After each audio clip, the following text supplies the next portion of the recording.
पूरे कुरान में कहीं पर भी नहीं है नमाज पढ़ो। अकीमुस्सलाह, नमाज कायम करो। अमीरुल मोमिनीन की शहादत नमाज में, 11 मुहर्रम को सैयदा ज़ैनब नमाज, इमाम हुसैन आखिरी सजदा, जंग सिफीन इब्ने अब्बास वक्त नमाज है, अली ने नमाज पढ़नी है। ये है क्या नमाज? अस्सलातु तन्हा अनिल फहशाइ वल मुनकर, नमाज फहशा से बचाती है, नमाज मुनकर से बचाती है। कई नौजवान सवाल करते हैं मौलाना कुरान की आयत है नमाज फहशा से बचाते, मैंने कहा फिर ये इतने नमाजी दाइश वाले, कभी जिहादुन निकाह, कभी लवात की बीमारी, कभी फिस्क, कभी फुजूर, कभी जुल्म। कितने नमाजी हम देखते हैं मौलाना, नमाज पढ़ते हैं लेकिन फहशा में, नमाज पढ़ते हैं पर जिना में, नमाज पढ़ते हैं पर फिस्क फुजूर में। ये कौन सी नमाज है जो फहशा से बचाती है? ये कौन सी नमाज है जो मुनकर से बचाती है? और नमाज, और उसके बाद नमाज जमात की फजीलत कि दिन में 5 मरतबा हर मुस्लिम पे नमाज वाजिब की। अहादीस है यहां तक कि अगर सर नो के नेजा पर भी है फिर भी नमाज जमात को तर्क न करना। है क्या नमाज जमात? है क्या ये फजीलत नमाज? ये कौन है जिससे कह रहा वस्ताइनु बिस्सब्र वस्सला, मदद मांगो सब्र से, मदद मांगो नमाज से? ये कुरान किताब हिकमत है, जरा 5 मिनट सोचो तो सही। कहा इन्नहा लकबीरतन इल्ला अलल खाशिईन, ये नमाज जो है ये सख्त काम है, ये बहुत बड़ा काम है। इससे वही अंजाम देगा जो बंदे खाशे होगा। 2 चीजों से मदद मांगो, सब्र से और नमाज से। लेकिन कहा कि नमाज बड़ा मुश्किल काम है बनिस्बत सब्र के। अब 5 मिनट सोचिए, किसी का जवान बेटा मर जाए, उस पर सब्र करना मुश्किल है या मस्जिद में जाके 2 रकात नमाज पढ़ना? किसी के घर में उसका बच्चा कोई बाहर मार दे और उसका छलनी लाशा उसके पास पड़ा हो, कोई कहे कि जनाब इस पे सब्र करना मुश्किल है या 2 रकात नमाज पढ़ना? मौलाना सब्र करना मुश्किल है, नमाज तो आसान है। 6-6 साल गुजर जाएं, लोगों के बच्चे गायब हों, यह सब्र मुश्किल है। या किसी मस्जिद में जाके 2 रकात नमाज पढ़ना, कुरान कहता नहीं नमाज पढ़ना मुश्किल है, लेकिन प्रैक्टिकली देखा जाए तो सब्र मुश्किल है। आपको घर लेना है, बैंक गए, 1 करोड़ रुपए आपने निकाला, बाहर जैसे निकले चोर आया, आपका 1 करोड़ लेके चला गया। अब कोई कहे कि 2 रकात नमाज पढ़ना मुश्किल है, ये जो आपका पैसा चोरी हुआ, पूरा घर पूरा माल आपका लुट के चला गया, इस पे सब्र करना मुश्किल है। लेकिन कुरान कहता है इन्नहा लकबीरतन इल्ला अलल खाशिईन, नमाज को कायम करना यह मुश्किल काम है क्या ये नमाज? अमीरुल मोमिनीन से पूछा मौला ये सलात क्या है? फरमाए सलात से मुराद विलायत अली इब्न अबी तालिब है। तभी कभी नहीं कहा पढ़ो, कहा अकीमुस्सलाह, नमाज को कायम करो। ये निजाम विलायत की बात हो रही है। अकीमुस्सलाह व आतु ज़कात, फिर कहा वर्कऊ मअर राकिईन, रुकू करने वालों के साथ रुकू में चले जाओ। वस्जुदू मअस साजिदीन नहीं, मअल मुसल्लीन नहीं, मअश शाकिरीन नहीं। हालांकि नमाज में सजदे की बड़ी फजीलत है, होना तो ये चाहिए था सजदे करने वालों के साथ सजदे में चले जाओ, लेकिन कहा नहीं रुकू करने वालों के साथ रुकू में चले जाओ। ये रुकू है क्या? सूरह बकरा पहला सूरा, उसमें यह कहा कि रुकू करने वालों के साथ चले जाओ। फिर कहा तुझे हक का पता है, तू हक का साथ नहीं देता। फिर कहा तू हक को छुपाता है। फिर कहा तुझे इल्म भी है पर तू अमल नहीं करता। फिर कहा यही नमाज है जो तुम्हारी मदद करेगी, पर इस नमाज पे चलना, इसको कायम करना बड़ा मुश्किल है। फिर कुरान मजीद का आखिरी सूरा या आखिरी से 1 सूरा 200 सूरा पहले आया सूरह माइदा, आवाज आई इन्नमा वलियुकुमुल्लाह, मैं अल्लाह तुम्हारा वली, व रसूलु, मेरा रसूल तुम्हारा वली, वल्लज़ीना आमनुल्लज़ीना युक़ीमून सलात व युतून ज़कात व हुम राकिऊन। और तीसरा वली वो है जो हालते रुकू में ज़कात देता हुआ नजर आए। वहां का वर्कऊ मअर राकिईन, यहां बताया रुकू करने वाले कौन हैं और किस रुकू करने वाले के साथ उन्हें मिल जाना है।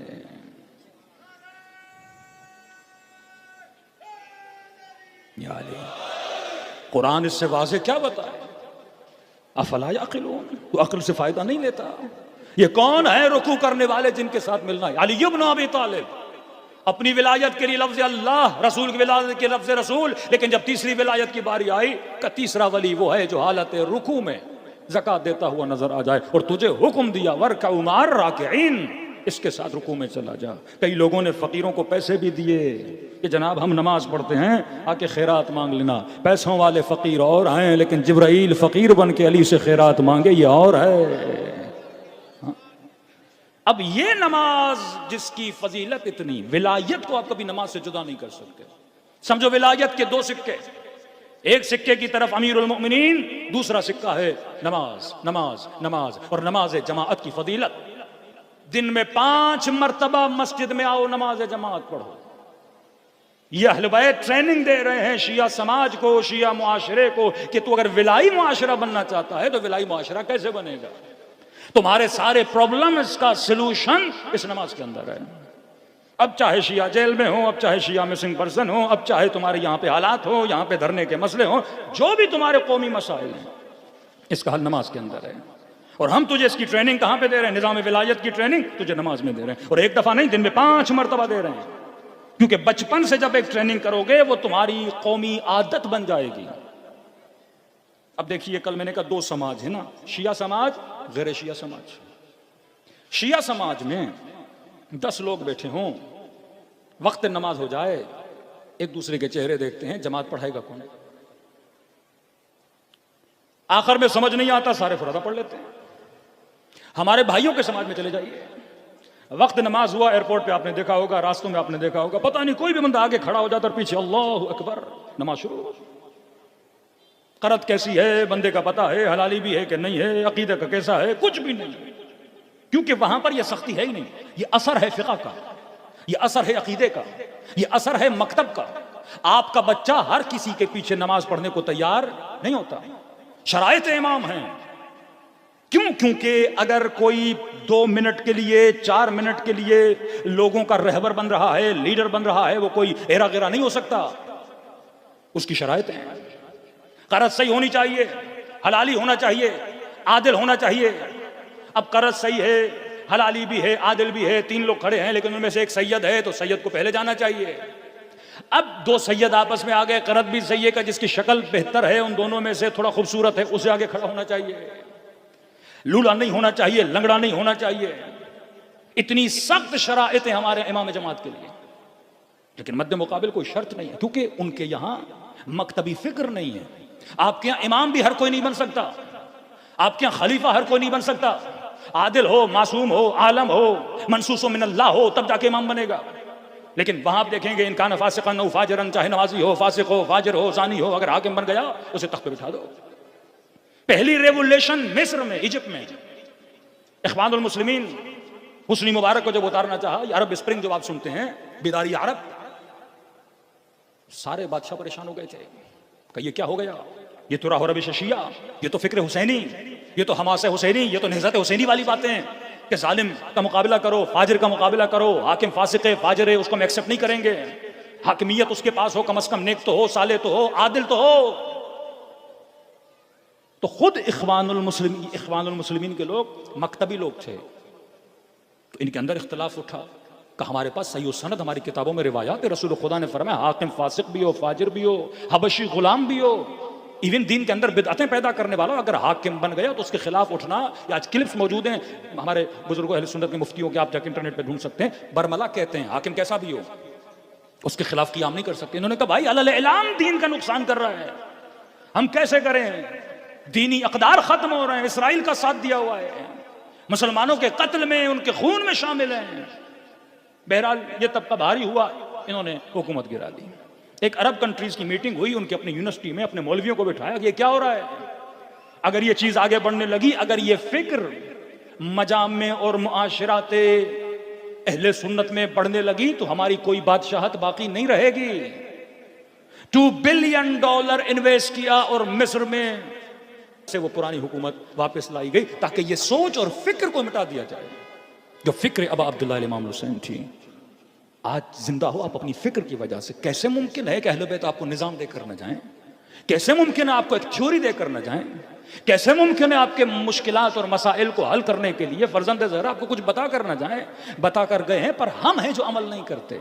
वो मकतब जिसने लीड करना था, वो अबा अब्दुल्लाह हुसैन जिसकी वजह से इस्लाम बचा, जिसकी वजह से दीन बचा। आज हम मुश्किलात में क्यों है? क्योंकि हमने दीन की बारीकियों को नहीं समझा। फरमाया नमाज से मुराद विलायत अहले बैत अलैहिस्सलातु वस्सलाम। इसकी ट्रेनिंग तुझे मस्जिदों में दी जाती है।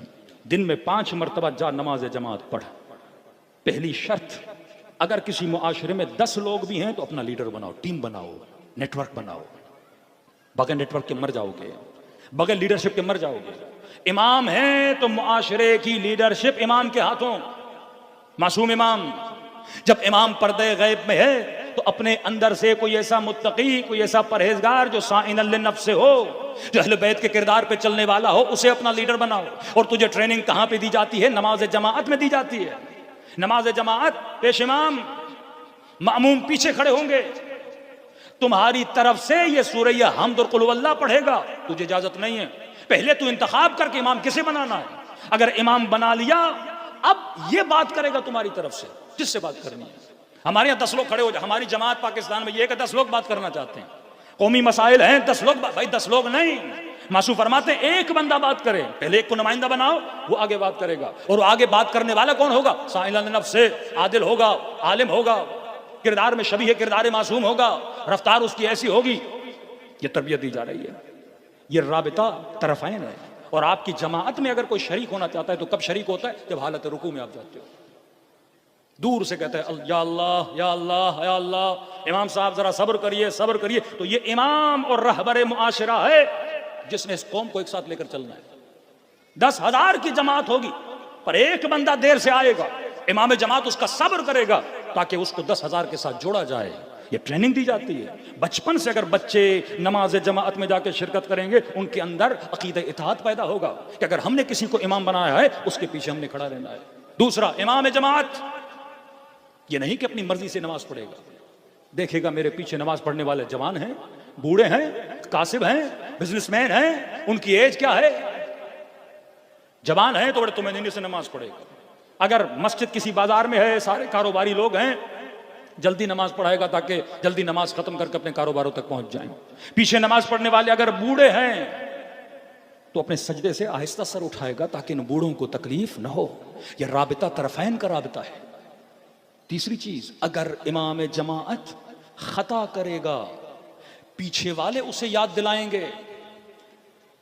तीसरी रकात, नमाज इशा की तीसरी रकात में तशहुद पढ़ना शुरू किया तो पीछे वाले कहेंगे बेहौलिल्लाह बेहौलिल्लाह, जनाब खड़े हो जाइए, आप भूल गए, अब तशहुद नहीं पढ़ना।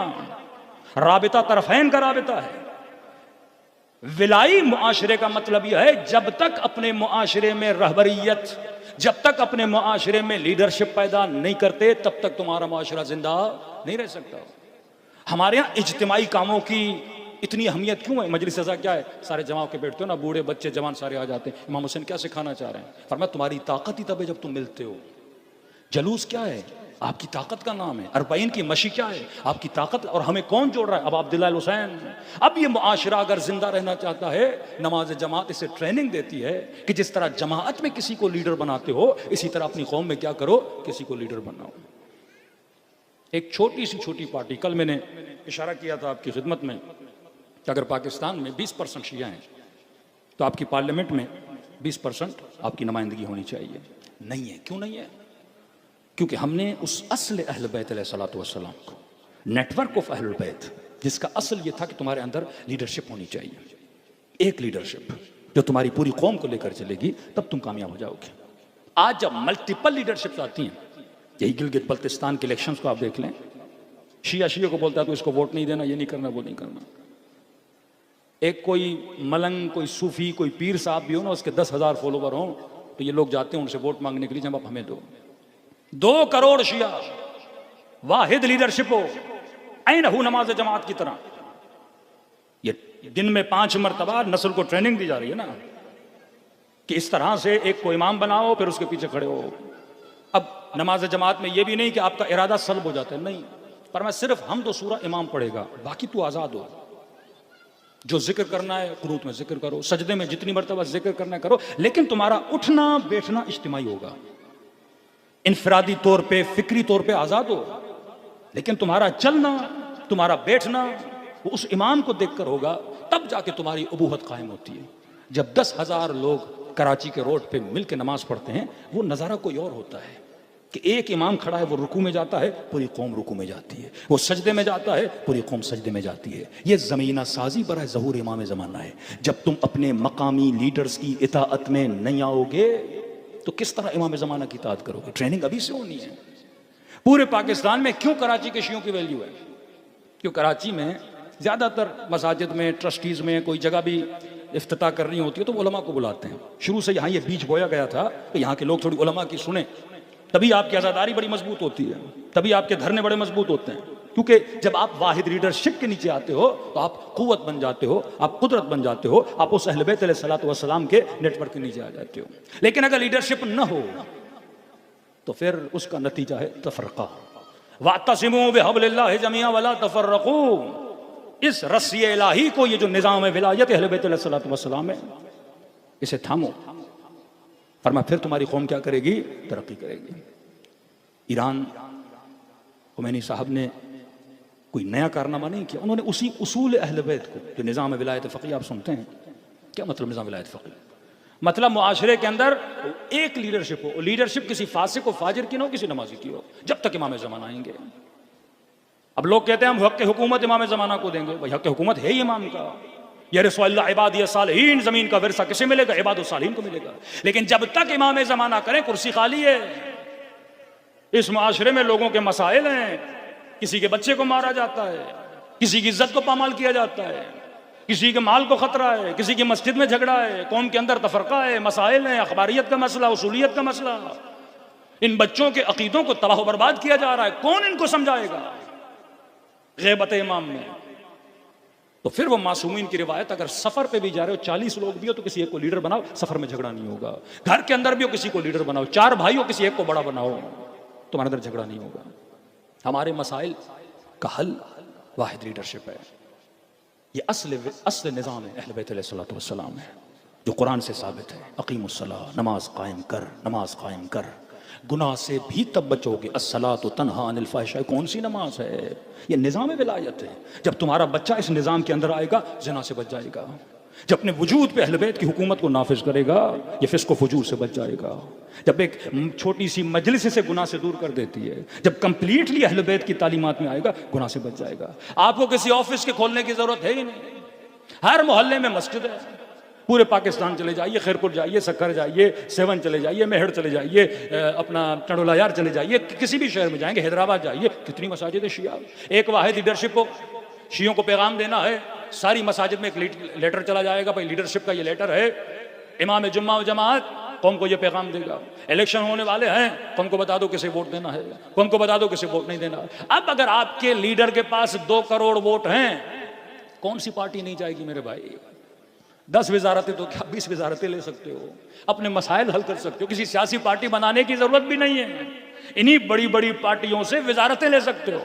हिजबुल्लाह लुबनान यही काम, कि अगर एक हसन नसरुल्लाह के पास वोट बैंक है, 1 मिलियन शिया का वोट बैंक है, 5 लाख शियों का वोट बैंक है, तो वो बात करते हैं भाई हमारे पास इतना वोट बैंक है। अब उनको पता है, क्योंकि जब आपकी लीडरशिप ही नहीं है, मसाइल का हल कैसे होगा? वाहिद लीडरशिप, निज़ाम विलायत का मतलब इमाम नहीं तो पर्दे गैब में बाकिरदार बासलाहियत अपने अंदर से कुछ अशखास को चुनो और उनका इंतखाब करो। अब यह भी नहीं कि वो शख्स फिरौन बन जाए, नहीं, उसका किरदार भी बिल्कुल मामूमीन के साथ ऐसे हो, उनके हाल को देखे, उनकी शख्सियत को देखे, अफराद को देखे। उसका हजरत सुलेमान के लिए कुरान कहता है सुलेमान ने महल बनाया था, शीशे का महल, ये इस्तिआरा है, महल शीशे का नहीं होता। मतलब लोग सुलेमान को देखते थे, सुलेमान क्या कर रहे हैं। सुलेमान ने अपने महल को इतना शफाफ बनाया था कि उसके दरमियान और लोगों के दरमियान रब्त बड़ा मजबूत था। आज सबसे बड़ी कोशिशें की जा रही है, इराक में आयतुल्लाह सिस्तानी की लीडरशिप को तोड़ा जाए, ईरान में खामनी की लीडरशिप को तोड़ा जाए, पाकिस्तान में सत्यानाश बहुत पहले हो चुका था। लीडरशिप जब खत्म हो जाती है तो कौमों के मसाइल हो जाते हैं। कई जमाना है मौलाना आजकल मिसिंग पर्सन का, दूसरे मसाइल इतने मैं इन सिलसिलों में पढ़ता नहीं, क्योंकि मैं हिकमत की बात करता हूँ। पारा चनार का मसला हुआ, कराची में मोमिनीन ने धरना दिया, 2 जवान जान हाथ से चली गई। मसला पारा चनार का फिर भी हल नहीं हुआ। अब 10 धरने दो, मसला हल नहीं होगा। 10 धरने दे दो, मसला हल तब होगा जब आप एक लीडरशिप के नीचे आओगे। मेरे बस में होता तो मैं बोलता कराची से कोई 20-40 हज़ार जवान उठें, ये जो नाम निहाद लीडरशिप हैं इनके घरों पे जाके धरना दें। 10,000 एक लीडर के दरवाजे पे बैठे, 20,000 दूसरे लीडर के दरवाजे पे बैठे, 30,000 किसी रोड को बंद करने की जरूरत नहीं, इनके घरों के बाहर जाके धरना दो और बोलो आप एक टेबल पे बैठो, बात करो, कौम के अंदर एक लीडरशिप को पैदा करो, फिर वो लीडरशिप इस कौम के अंदर काम करे। किसी नए दफ्तर ऑफिस को बनाने की जरूरत नहीं, इन्हीं मस्जिदों को इस्तेमाल करो। एक पेश इमाम छोटे से गांव में अगर जुमे का खुतबा देता है 300 लोग उसके सामने होते हैं।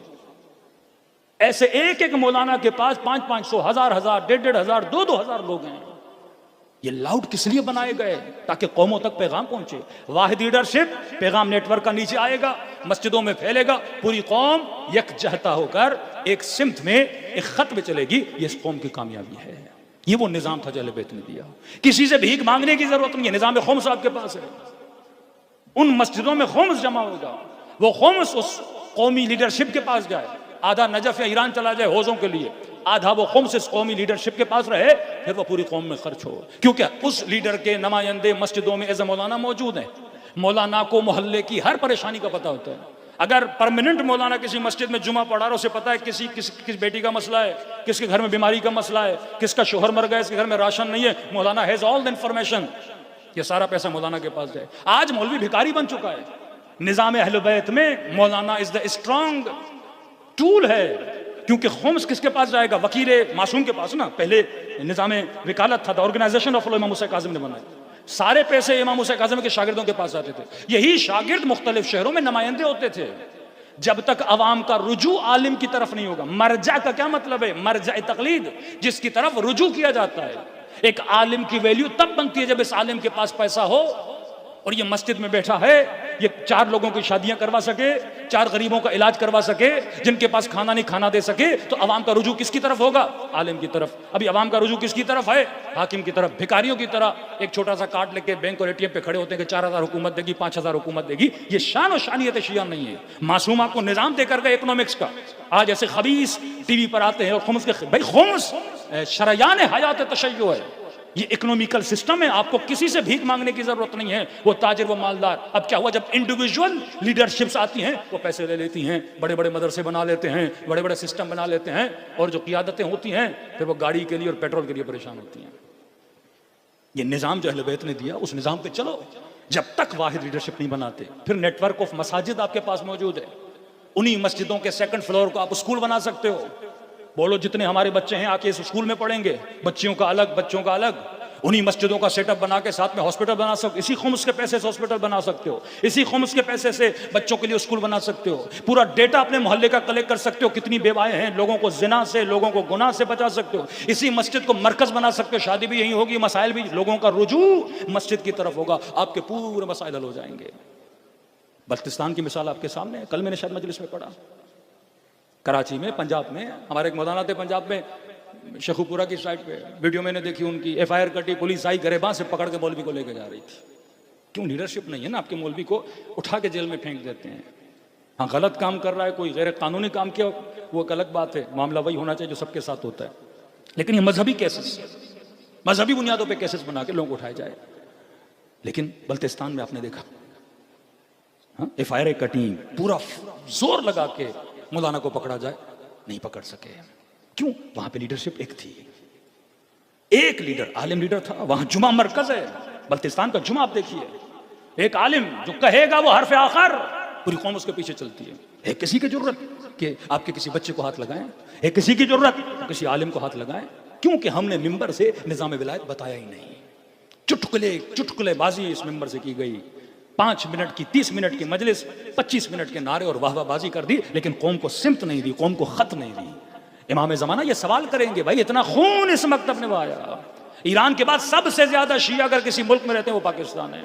आज पंजाब का हाल देखिए, आज मसाइल देखिए आप, कितना पैसा यह कौम अज़ा इमाम हुसैन पे देती है।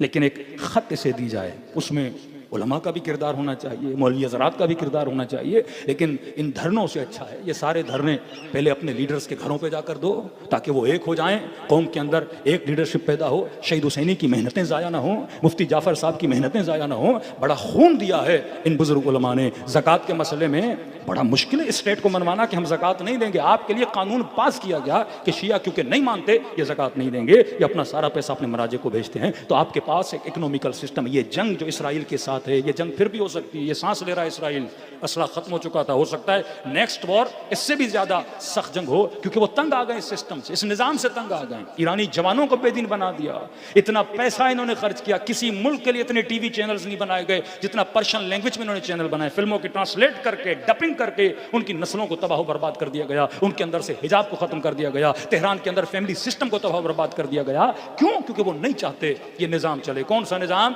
मुस्लिम मुआशरे के अंदर जो लीडर हो वो साहिब तक़वा हो, वो इस्लामी अक़दार का ख्याल रखे, वो कौम के लिए वो काम करे जो कुरान और रसूल की सुन्नत अहले बैत के फ़रामीन के मुताबिक हो। सलवात पढ़े मोहम्मद व आले मोहम्मद।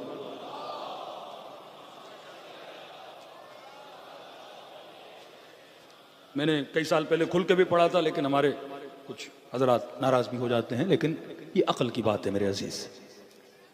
जो खामनी को मानते हो या खुमैनी को मानते हो या मौला अली की विलायत को मानते हो, ये निज़ाम विलायत है जो अहले बैत ने दिया।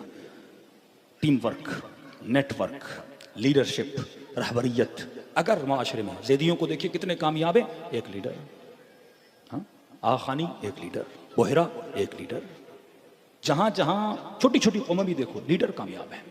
ये आजकल हरी पगड़ी वाले, सब्ज पगड़ी वाले, तो एक लीडर बनाया हुआ है। अब हम शख्सियत में नहीं जा रहे बंदा कैसा क्या क्या नहीं, लेकिन लीडर एक है, उनका नेटवर्क मजबूत है। अपने बच्चों के लिए कार्टून बना रहे हैं, टीवीज बना रहे हैं, बहुत सारे काम कर रहे हैं, स्कूल्स बना रहे हैं। जमात इस्लामी एक लीडर। जमात इस्लामी को स्कूल देखिए, मुख्तलिफ काम देखिए।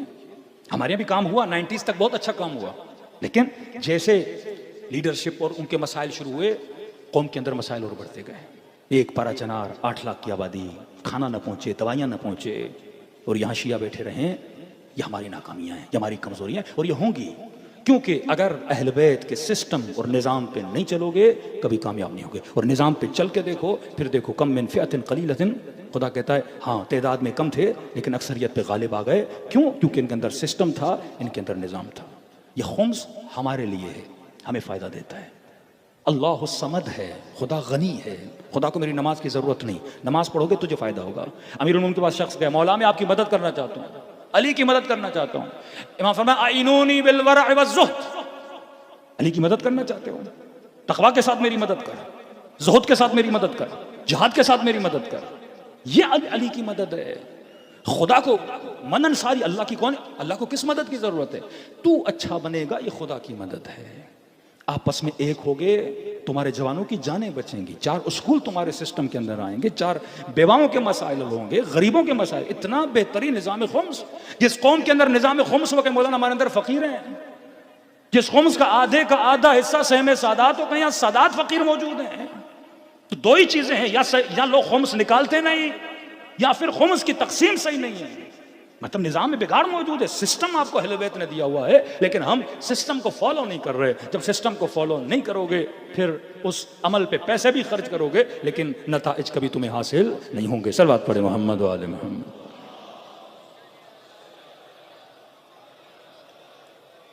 अस्सलातु तन्हा अनिल फ़हशाइ वल मुनकर।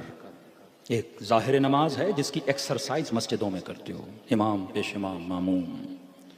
एक बातिन नमाज है, वो विलायत अहले बैत अलैहिस्सलातु वस्सलाम।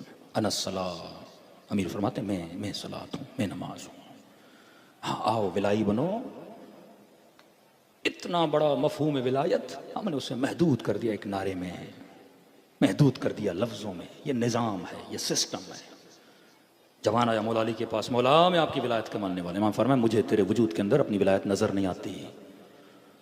मौला मैं कहता हूँ अली वलीउल्लाह खलीफतहु बिला फासिल। हमें ये जोर होता है कि अजानों में नारा देना है, वो भी जरूरी है, लेकिन विलायत समझो तो सही है क्या? पाकिस्तान में जंग चलती रही मिंबर पे, सिर्फ नाम पे नाम पे नाम पे। जिस तरह जंग सिफ़ीन में नाम कुरान पे जंग चलती रही। कलिमतुल हक, कलमा हक का है, युरीदु बिहिल बातिल, नियतें बातिल की हैं, तुम्हें लड़ाना चाहते हैं। मौला फरमाते हैं हाँ तो इकरार तो करता है कि अशहदु अन्ना अलिय्यन वलियुल्लाह व खलीफतहु बिला फासिल, लेकिन मुझे तेरे वजूद के अंदर अपनी विलायत नजर नहीं आती। का मौला मैं कहता हूँ आप अल्लाह के वली हैं, क्या मतलब? इमाम फरमाया तू अली की हुकूमत को नहीं मानता, तू मेरे निज़ाम को नहीं मानता। सादा था, कहने लगा अमीरुल मोमिनीन अभी आपको हुकूमत मिली ही नहीं, तो मानूं कैसे? मतलब मौला अभी खलीफा नहीं बने थे। तो इमाम ने फरमाया जिन हुकूमतों की तू बात कर रहा है वो अली के नजदीक मच्छर के पर के बराबर भी नहीं है। कभी कहा हैवान के नाक के अंदर से जो पानी निकलता है उसकी कीमत ज्यादा है, जो पांवों में जूती पड़ी है इसकी कीमत ज्यादा है, ये तख्त व ताज की कीमत कुछ भी नहीं है। का मैं अपनी हुकूमत की बात कर रहा हूं। मौला क्या मतलब? का पहले ये देख तेरे दिल पर अली की हुकूमत है या नफ्स व शैतान की हुकूमत है। जब तू कहता है अशहदु अन्ना अलीय्यन वलियुल्लाह, इसका मतलब तू ताबे अहकाम अहले बैत अलैहिस्सलातु वस्सलाम है। तेरे दिल पर अली हाकिम है कि नहीं? आंखें उठाता है अली की मर्जी से, बात करता है अली की मर्जी से, शिकम में लुकमा जाता है अली की मर्जी से, कदम उठा के जहां जाता है अली की मर्जी से, सर पे चादर है कितनी है अली की मर्जी से, लिबास कौन सा पहना है अली की मर्जी से। हुकूमत अमीरुल मोमिनीन को अपने वजूद पे नाफिज कर, वसल्लिमू तस्लीमा, सरखम तस्लीम कर अहले बैत की दरबार में। यह हुकूमत अली इब्न अबी तालिब है। आओ करबला में देखो बहन ने कैसी इताअत की। मौला हुसैन जा रहे हैं मैदान कारजार में, पर मैं बहन ज़ैनब, मेरे जाने के बाद तेरा इमाम ज़ैनुल आबिदीन है। पुफी हैं, एज में बड़ी हैं, मौला ज़ैनुल आबिदीन जवान। किसी ने मेरे चौथे इमाम से पूछा, मौला सबसे मुश्किल घड़ी करबला की? फरमाया मकामात तो बहुत हैं, लेकिन मेरी इमामत की सबसे मुश्किल घड़ी ये थी जब खेमों में आग लगी ना, तो पुफियाँ बहनें खेमे में आई, कहने लगी सज्जाद अब हुसैन के बाद तू हमारा इमाम है, अब तेरी मर्जी कहो तो जल के खेमों में मर जाएं या बेचादर खेमों से बाहर निकलें। का पहला हुक्म इमामत ये दिया कि पुफी अम्मा खेमों से बाहर निकली है। जवान है लेकिन सैयदा ज़ैनब इताअत कर रही है। अब्बास अलमदार वफा का आलम यह कि अपने इमाम ज़माना की इताअत की। जब तक मुआशरे में अपने रहबरों की इताअत नहीं करोगे, वाहिद लीडरशिप के नीचे नहीं आओगे, निज़ाम इमामत में नहीं चलोगे, कामयाबियाँ नहीं मिलेंगी। फरमाया वजूद कितना भी कसीफ हो जाए, ज़िक्र अबा अब्दुल्ला इस वजूद को पाक करता है। इमाम ज़माना किसी आलिम के ख्वाब में आए, फरमाया कि जिस मजलिस में इन दो बीबियों के मसाइब हों हम ज़रूर आते हैं। मौला कौन सी बीबियाँ? फरमा एक नन्ही सी सकीना के मसाइब, दूसरा फरमाया मेरी पुप्पी ज़ैनब के मसाइब। आइए आज खुदा को सैयदा ज़ैनब का वास्ता दें और दुआ करें खुदा इस बीबी के सदक़े में हम सबकी ख़ताओं को दरगुज़र फरमाए, हम सब के गुनाहों को माफ़ फरमाए।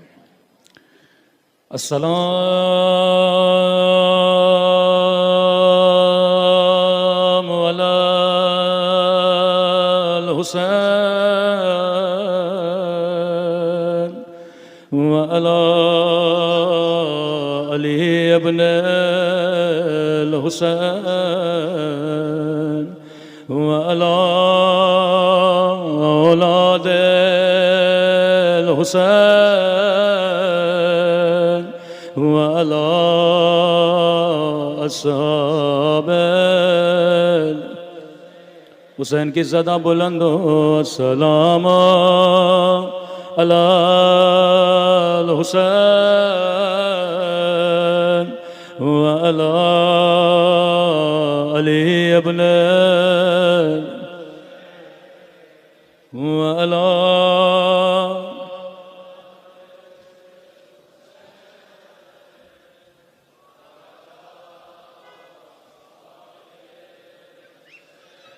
सब मिलके अस्सलाम अलल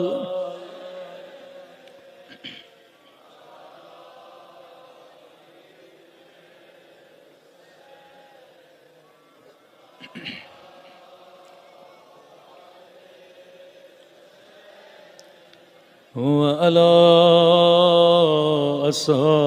अस्हाबिल हुसैन। आवाज़ कम है, सब मिलके अस्सलाम अलल हुसैन व अला अली इब्न व अला औलाद हुसैन व अला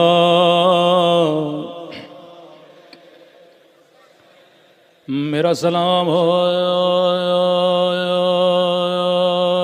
उन ज़ख्मी कलाइयों पे,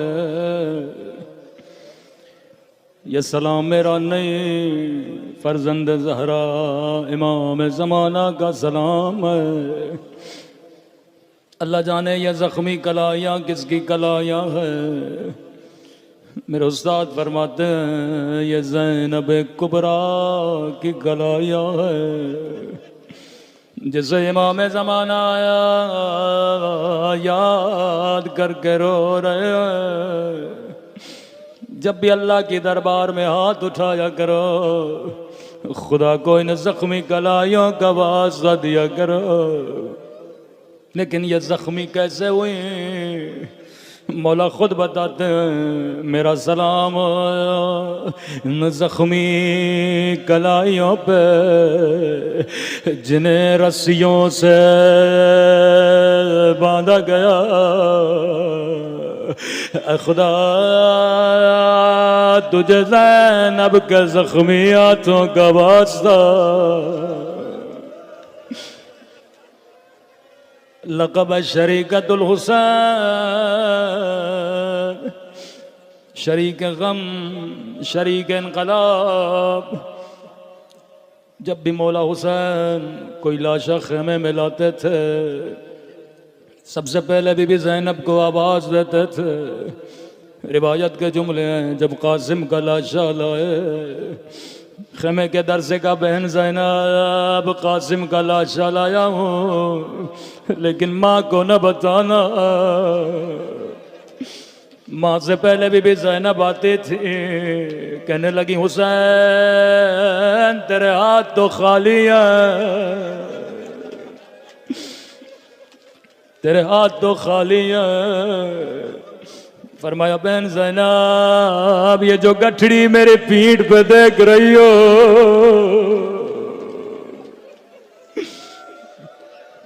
हर लाशा आया सबसे पहले बहन ज़ैनब को बुलाया। जब अली असगर का नन्हा सा लाशा लाए, वहां से भी आवाज दी, बहन ज़ैनब माँ को न बताना। फरमाती है दौड़ी दौड़ी पहुंची, क्या देखा, दो नन्हे कदम खून में रंगी।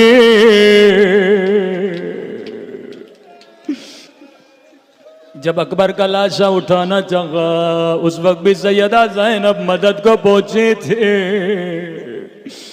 हर शहीद के लाशे पे नोहा पढ़ने वाले, मातम करने वाले, गिरिया करने वाले। लेकिन फिजा कहती हैं एक मर्तबा खेमे में दो नन्हे से लाशें लाए गए, अकबर पे रोने वाली कहीं नजर नहीं आए, कासिम पे रोने वाले कहीं नजर नहीं आए।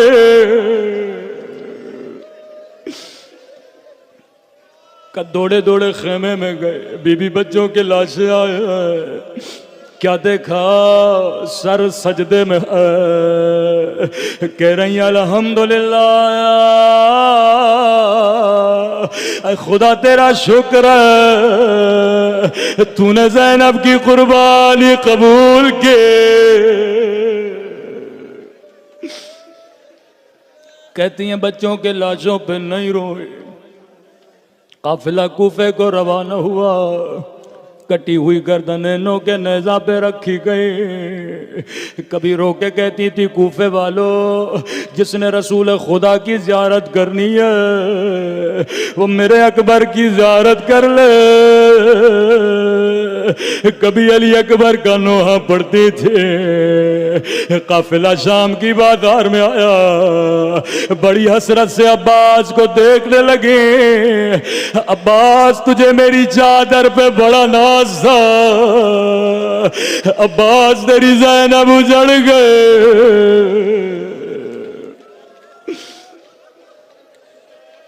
लेकिन कभी बच्चों को देख के ज़ैनब ने कोई नोहा नहीं पड़ा।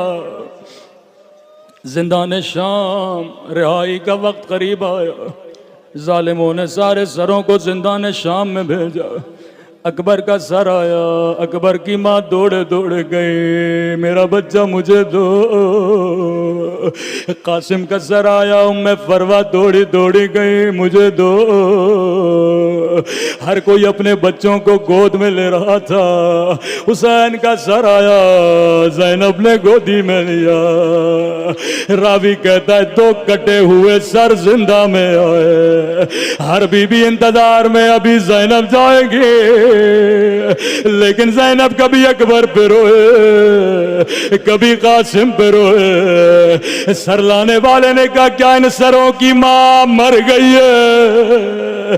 फिजा ने कहा मुझे दो, ये मेरे बच्चे हैं।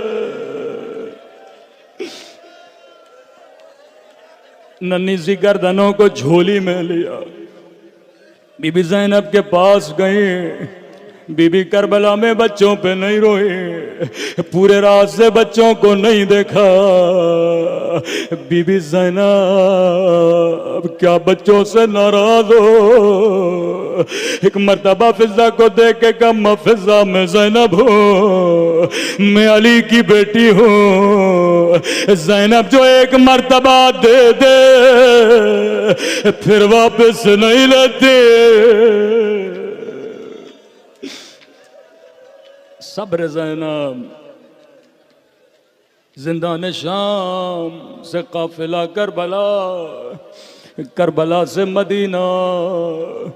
जैसे मदीना पहुंचा का सजाद मेरे लाल, मैं नाना के रोजे पे जाना चाहती हूँ, नामहरमों से रोज़ा खाली कराओ। सारे नामहरम बाहर गए।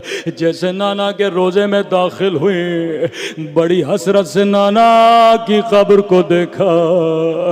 कहा नाना नाना नाना बड़ी दूर से आई हो, पूछोगे नहीं ज़ैनब क्या लाई हो? चंद कदम आगे बढ़े, एक मर्तबा कलाइयों से कपड़ा हटाया, कलाइया कब्र पे रखे। नाना तेरी उम्मत ने मुझे तादियात मारे, नाना मेरी चादर छीने, नाना मेरा हुसैन मारा गया।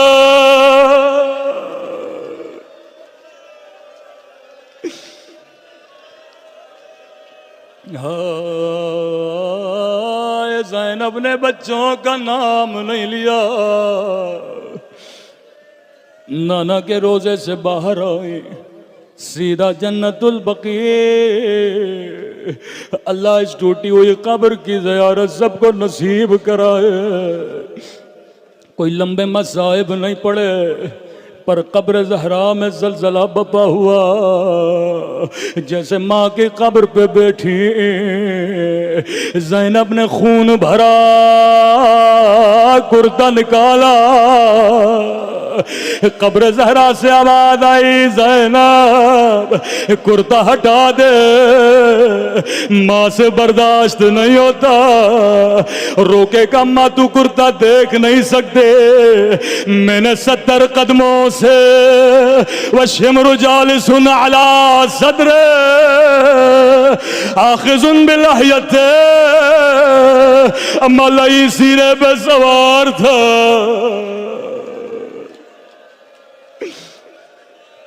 अम्मा ज़ैनब के दिल से पूछो तेरी ज़ैनब पे क्या गुजरा। कनीज की आवाज़ आई, बीबी घर चलिए, अब्दुल्ला बुला रहे हैं। कदीमी मोमिनो सोच के बताओ, सैयदा क्या सोच के घर जाने लगे। अब्दुल्ला पूछेंगे ज़ैनब मेरे होना मोहम्मद का क्या हुआ। जैसे घर के सहन का दरवाजा खुला, अब्दुल्ला सहन में चारपाई पे बैठे थे, निगाह सैयदा पे पड़ी, सर झुका लिया, कहने लगे बूढ़ी खातून रुक जा, मेरी जोजा घर में मौजूद नहीं है। रोके का अब्दुल्ला तूने भी नहीं पहचाना। अब्दुल्ला अना ज़ैनब, अरे मेरा हुसैन मारा गया।